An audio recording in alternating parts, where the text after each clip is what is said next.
Welcome back to Narcissu 2. So, let's just jump right back in. Lightly, that was the only answer she gave. I didn't really understand, but maybe the 7th floor helpers could be refused if the patient said so.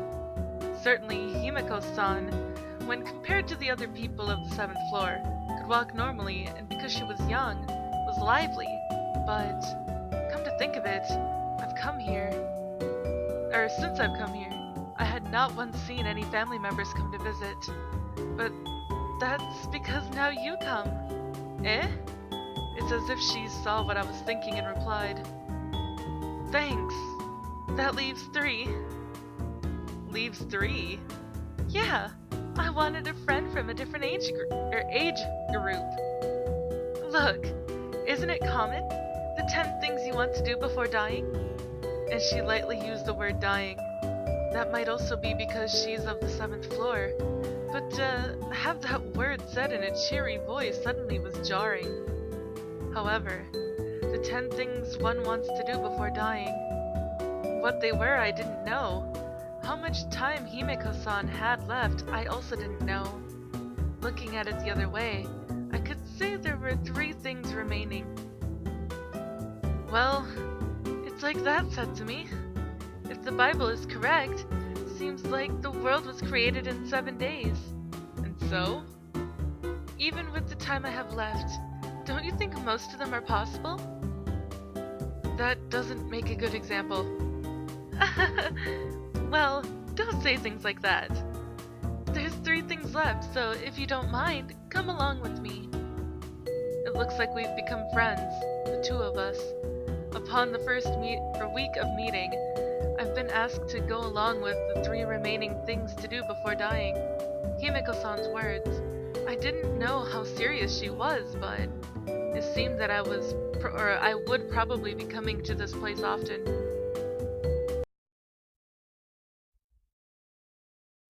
As the sun slowly sank and the sky stained orange, I left the hospital. Today, I may have been at the hospital too long.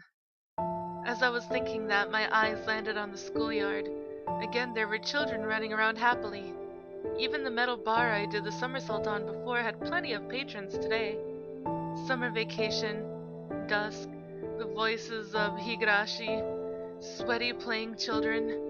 Each and everything were the everyday parts that built up the scene of a common summer day. If I can read today. There was nothing out of place. No one who made a strained face like mine from a single somersault. "One-san, what's wrong?" As I continued to stand gazing, one child that was playing spoke to me. "Did you want to play with the bar?" "Not particularly, it's nothing." With just that answer, I turned on my heel. Looking up, the sky already darkened. I hurried along the road home. "I'm home." "Welcome home! The preparations for dinner are about finished." Looking at the clock, it was already about 7. Today, Mother had come home first, and together with Mother, we began our usual early dinner. Speaking of which, today you are quite late. I went to the hospital a bit. Oh? Today was an examination day? That's not it, but I worried about how to answer her. How should I talk about Himeko-san? Being an acquaintance seemed safe, but after thinking a bit, I decided to answer like Himeko-san said. "I went to a friend's place." "A friend?" Mother repeated my words back to me. She also had a surprised, unbelieving sort of expression. However, Mother having that kind of reaction was probably unavoidable. For the word friend to come out of my mouth was itself rare, while at the very least, in these past few years, it probably had been impossible. I see. That's wonderful, Setsumi, making a friend." And this time she happily continued speaking. To that happy mother, I spoke about the events that happened up until now. That she was a very kind One-san. That lately I've been going to play every day. That often I was taken to go eat ice cream. My, sounds like a very kind One-san. it's not like I was lying. But I wasn't able to say that she was a resident of the 7th floor. Why I thought that, I didn't know the exact reason. Being on the 7th floor wasn't Himeko-san's fault. It was no one's fault, I knew that. Because I was in a similar position. Because at some point the people I knew disappeared. I knew it even more so. It was probably the feeling of not wanting to worry her. I'm sure that mother would imagine that it was another normal patient, or perhaps a nurse. But to deny that didn't seem like something I could do. I know! Starting tomorrow, why don't I make lunches for you? Eh? Even this distance, it must be a pain to come back, right? Mother continued being happy. Lately, my health had been good, and probably hearing I had made a friend made her extra happy. I wouldn't say it out loud, but I think not since the 6th grade trip. She always had put effort into making lunch for me. Leave it to me. I'll make a feast. In front of such a happy mother, I could say nothing. As always, all I could do was quietly eat the fries.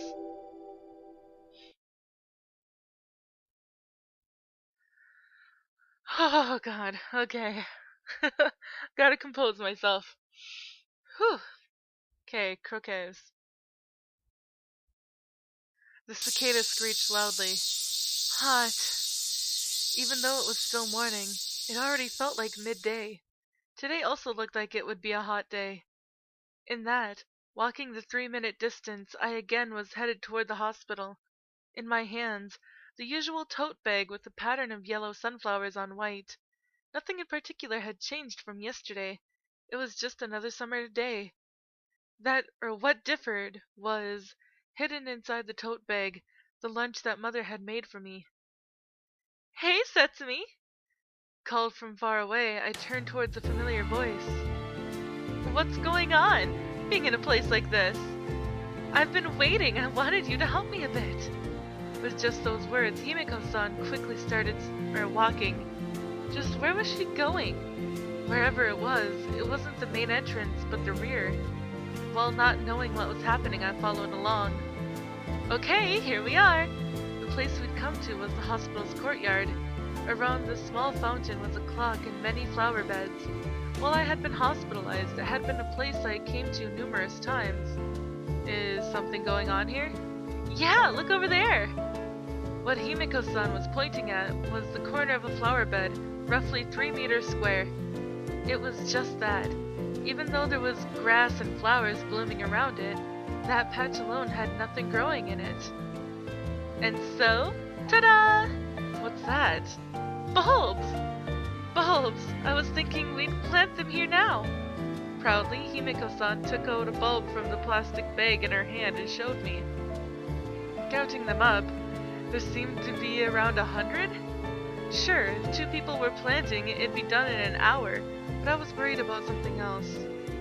It's okay to just go ahead and plant them? Well, this patch is for winter use after all. What I'm asking about is just the go ahead part. It's fine! It's not like we'll get in trouble. That really didn't feel like much of an explanation, but winter use probably meant that it was for flowers that bloom in the winter. And I understood that, for that reason, now was the time to plant them. But even then, I didn't see how that connected with planting in the hospital's flower beds without permission. Or were the people of the 7th floor permitted this much freedom? Okay, why don't we start? Dig until 10 centimeters and then plant it, alright? Once she said that, she handed the bag of bulbs and a small gardening trowel over. Recently, my health had been fine, so this wasn't a problem. But I wonder if it was alright for Himeko-san to work under this blazing sky. I couldn't help but worry about that. But Himeko-san herself was planting with amazing vigor. Dig, dig, dig. So much digging! Maybe gardening was a hobby? One might believe that, since her hands moved unnaturally well. Yeah, just lightly cover it with dirt like that. Once in a while, As I watched and imitated her, she would give instructions. Say, what flowers are these? Daffodils. You know of them? The name at least. Even so, I could only remember that they were white flowers. Having only seen them blooming on TV or in a book, this was the first time I've held a bulb like this. You know, it's quite surprising for them to be around in this season. Really? Yeah, normally it'd be around the end of summer. And then Himeko-san taught me various things. That the specific name was Narcissus, from the family, I have no idea how to say that, so I'm not even gonna try. How you could grow them from seeds, but since they take a few years to bloom, bulbs are planted instead. How in the deep of winter, when the flower beds were a lonely place, their single proud blooming form was impressive and beautiful. So gardening really is your hobby. It's not really a hobby or anything. Then why do you know so much? If I had to say, it was part of the job, I guess. A gardener, a florist? But before, she had said she liked cars. I didn't really understand. I still really didn't know much about Himeko-san. Well, either way, when these bloom, I won't be around. And as always, cheerfully talking about things that make you stop short.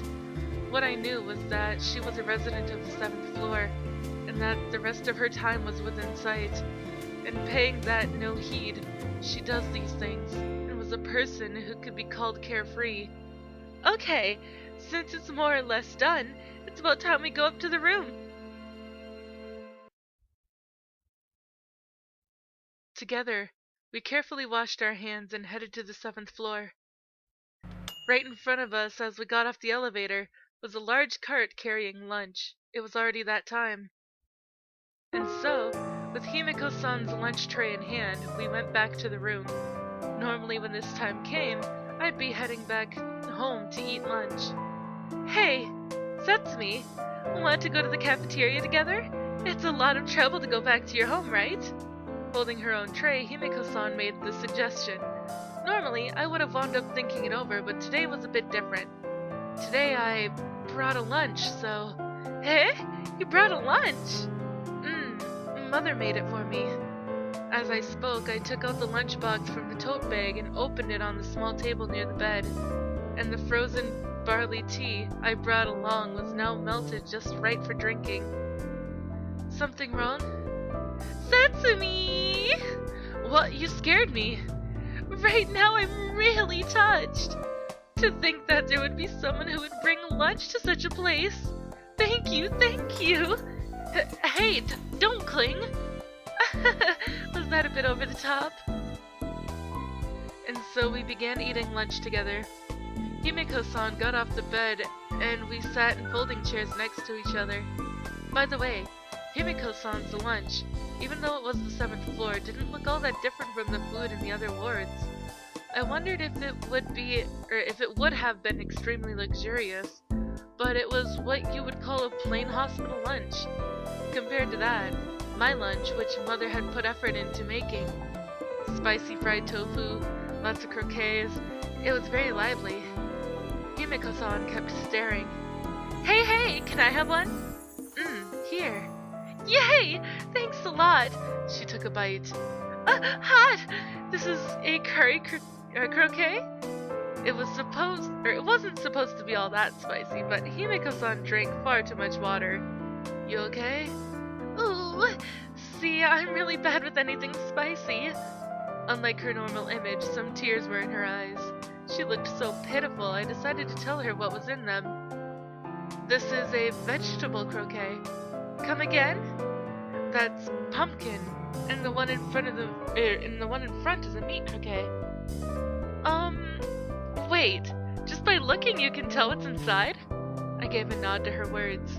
So, to show the half-believing, half-doubting One-san, I split open the croquets with my chopsticks. See? I'm right. What? How did you know? The outsides look all the same. It's not like they're exactly the same. Well, for me at least, I can't tell them apart. Hey, could it be that you know a lot about croquets? Not particularly. I didn't think it was all that amazing myself. Basically, from eating them every day, I just learned to pick out the little differences between the outsides. Thanks for the food! Once our meal was finished, I placed the now empty lunchbox once again into the tote bag. Hey, Professor Croquet! Come again? Want to go for an after-meal ice cream, Professor? Could it be that Professor Croquet meant me? Don't go tacking on weird nicknames. Looks like you don't like it. Beyond the windows, that could only open 15 centimeters, was the summer sky. The voices of noisily crying cicadas and Himeko-san's bright, laughing voice rang out in the narrow room. There, always bright and cheery, was Himeko-san, and just maybe, I too was smiling. Afterwards, we passed the time as usual in the room. When we parted, as I was making to leave the 7th floor, a moment. Oh, she's adorable! Turning around, there was an One-san I didn't know. A cute frilly skirt, a red apron, and a rosary on her chest left an impression. Other helpers I've seen before wore the same aprons, so that probably meant this person was also a helper. Did you mean me? This place is supposed to be restricted to people who are involved in relatives. Ah, of those, are you perhaps a family member? For a moment I thought about how to answer, and then slowly opened my mouth.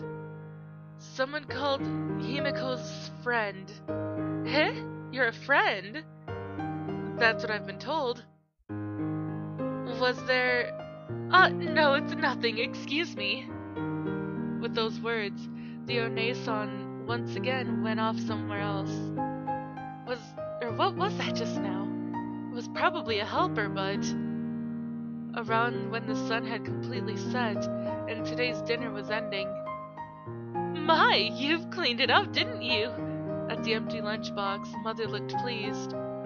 Then, I'll also make lunch for you starting tomorrow. Thank you. Truth was, Himeko-san had eaten the fries for me, but I wasn't able to reveal that. The window frame rattled as it slid. Once I opened the window in the room, just a bit of cool night wind came in. My room. By the window, the sailor uniform was drying. The sweltering summer heat made me want to turn on the air conditioner, but when I thought about Father, who still hadn't come home yet, I stopped. Come to think, Himeko-san. In the end, she was really vague about it, but I wonder if planting flowers in the flower bed without permission would cause her any problems. On top of that, the story from before about how she didn't need a helper and how no one came to visit her was also mysterious. Name Himeko, Libra, blood type AB, ID bracelet color was white. I still probably didn't know anything about One-san.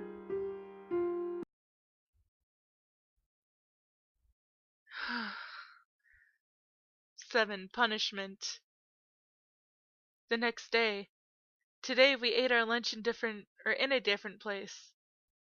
In a deserted lounge while watching the impersonal daytime news on the TV, we ate. These croquets sure are good! Today again, Himeko-san seemed to want the dishes in my lunch. I also knew that hospital food was bad. So on top of the table, my lunch and Himeko-san's hospital meal were spread out and the two of us ate together. Hey, I want a vegetable croquet next. On the right edge. Okay! Thanks, Professor Setsumi. I'm not going to tell you anymore. It's a joke! A joke! As we made these little exchanges, around when today's lunch came to an end. Hey, I've been wondering from before. Is it that you don't like them? Oh wait, that was her. Sorry.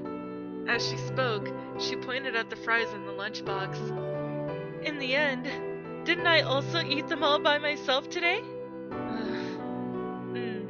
I don't like them. Then why are they in there? How should I answer? I debated a bit, and decided to tell the truth. Because I'm thought to like them by my mother. Looks like you've got it hard too. Probably. Even with just that, my meaning went through. It was like before with the clothes. For some reason, Himeko-san seemed to see through the heart of things. However, the words that Himeko-san spoke next weren't in a bright tone of voice. But that's not kindness, you know. Eh? Well, it's probably something you can't understand. If you're trying to be considerate of people, that's a big mistake. Mistake? Not kindness? At the very least, those words weren't directed at Mother, but probably towards me, right and wrong. But I am all out of time for this episode, guys. If you liked it, please give it a big thumbs up down below. And I will see you in the next video. Bye-bye!